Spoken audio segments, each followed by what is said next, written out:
Okay, let's talk about some problems you might be facing when it comes to using Ecoslay Orange Marmalade. This is one of the first products that I found in my curly hair journey that I loved, and I still use it to this day. But if you're making any of these mistakes, you're not going to see the result that can come from this amazing product. So let's dive right in. Mistake number one that you might be making is not properly cleansing your hair before you start applying your products. If you have buildup on your hair, your curls are not going to be able to get the full potential and use out of this product, and you could end up with flakes instead of gorgeous defined curls. Mistake number two that you might be making is not using products that work well together.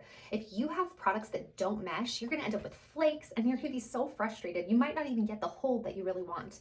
So using products from the same product line typically works well, and there's a little test you can do as well.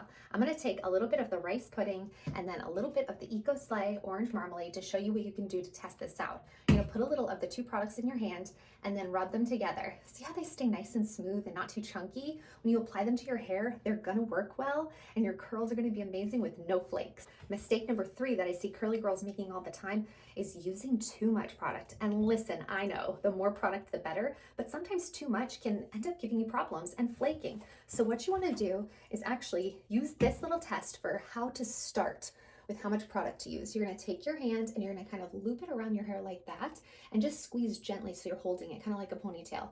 Then slide it out and you should be able to use that much product in your hands. You can kind of see, I'm gonna use about that much product. And then from there, start with that amount and add a little more if you need. And you're gonna have to test it out, but once you get the perfect amount of product, you're gonna have happy curls, no flakes.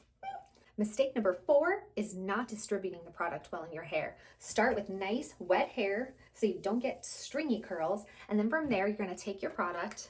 Remember the amount that we just figured out is perfect?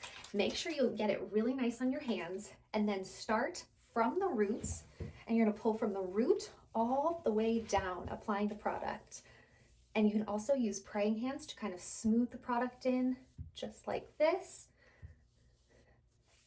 And another way, once you feel like you have enough product in your hair, is to just use a gentle brush to kind of smooth and make sure the product is evenly distributed through your hair. These are just some simple application methods that can make sure that product's getting distributed all through your hair. There's no clumps anywhere, and you're gonna have nice coverage to make those curls hold so well. Mistake number five that you might be making with your curls is scrunching out the crunch before your curls are completely dry.